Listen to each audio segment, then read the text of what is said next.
বাজার থেকে পটল নিয়ে এসেছি, পটলগুলো ধুয়ে নেব। পটলগুলো ধুয়ে নিয়েছি, কি সুন্দর পটল পেয়েছি। পটল নিয়ে এসেছি কিনে। আর চিংড়িগুলো বাজার থেকে কেটে নিয়ে এসেছি, চিংড়িগুলো ধুয়ে নেব।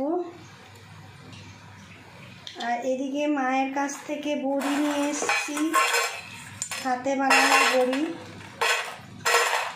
আর আলু দিয়ে চিংড়ি বড়ি পটল আলুর ঝোল করব, দারুণ খেতে হয়। আপনারা পটল চিংড়িও বলতে পারেন, কিন্তু বড়ি দিচ্ছি তো তাই বলে দিলাম যে বড়ি চিংড়ি দিয়ে পটল আলুর ঝোল। পটলগুলো সুন্দর করে কেটে নেব। আঁশটা একটু হালকা হালকা আঁশটা, খোসাটা ছাড়িয়ে দেবো প্রথমে।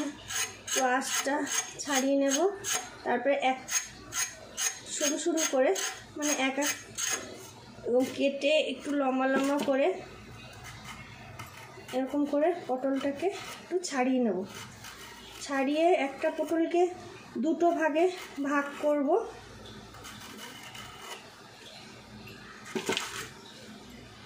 কি সুন্দর আছে কাঁটাটা। এমনি কেটে নেব সব পটলগুলো। মাছগুলো ভেজে নেব। কড়াইতে তেল গরম করতে দিলাম। আর চিংড়িতে হলুদ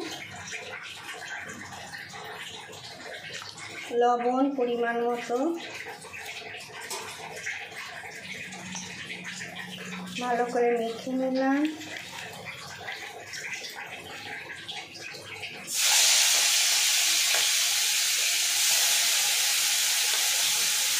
পেস্ট বানিয়ে নেব। আদা, কাঁচা লঙ্কা আর রসুন। ওর ভিতরে জিরে গুঁড়ো, লঙ্কার গুঁড়ো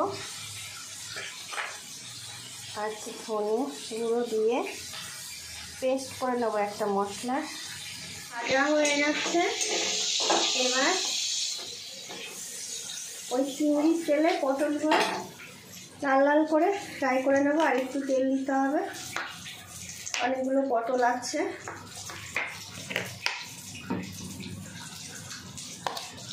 পটলে লবণ আর হলুদ মেখে নিলাম।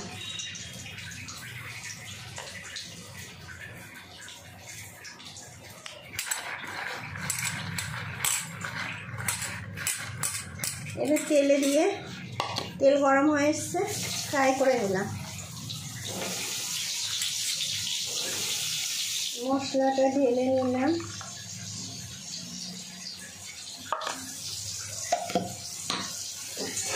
পটল ভাজি হয়ে গেছে, ওই তেলে বড়িটা একটু ভেজে নেব। পটলগুলো লাল লাল করে ভেজে নিচ্ছি, আর একটু লাল হলেই নামিয়ে দেব। আর এই তেলে বড়ি আছে, বড়িগুলো একটু লাল লাল করে ভেজে নেব। বড়িগুলো ভেজে নেব।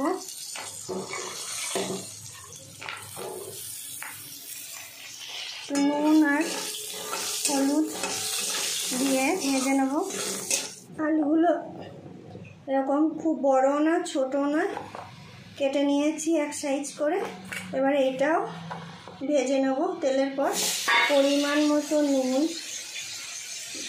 বেশি লবণ দেব না, কারণ বড়িতে নুন আছে, চিংড়ি মাছে নুন আছে, আবার পটলেও নুন আছে, তাই অল্প নুন দেব।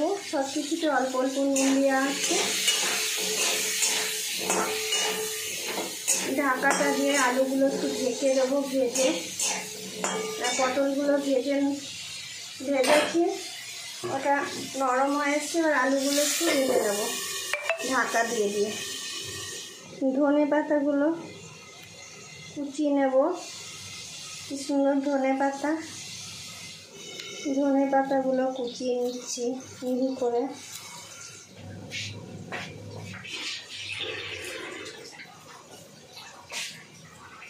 আলুটা ফ্রাই হয়ে গেছে। এবার মশলাটা দিয়ে একটু ফ্রাই করব। মশলাটা দিয়ে দিলাম। ভালো করে কষে নেব মশলাটা। আলু আর মশলা থেকে তেল বেরিয়ে এসছে।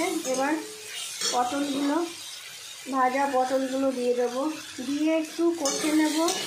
কষে জল দিয়ে দেব, পরিমাণ মতো জল দিয়ে দিলাম। বলে জাল উঠে গেছে। এবার এই বড়িগুলো, ভাজা বড়িগুলো দিয়ে দেব।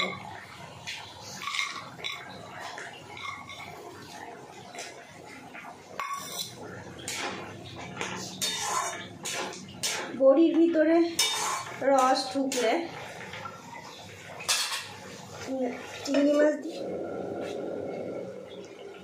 একজন চিংড়ির গন্ধ পেয়েছে, ভাজা চিংড়ি খেতে খুব ভালোবাসে, তাই ভাজা চিংড়ি খাবে বলে এসছে। এবার এদিকে সবজিটা হয়ে এসছে। এবার চিংড়িগুলো সব দিয়ে দেবো।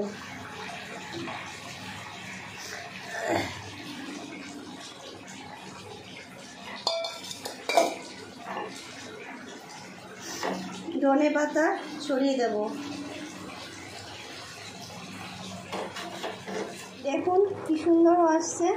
এবার একটু ঢাকা দিয়ে নামিয়ে নেব। পটল চিংড়ি বা চিংড়ি বড়ি দিয়ে পটলের ঝোল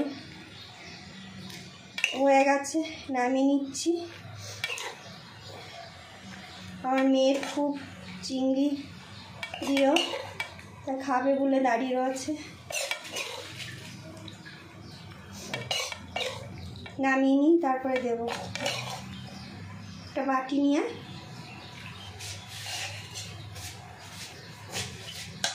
এই চিংড়িগুলো খাবে, আলু চিংড়ি। যা বড়ি দেবো, গরম আছে, ঠান্ডা করে খাবে না।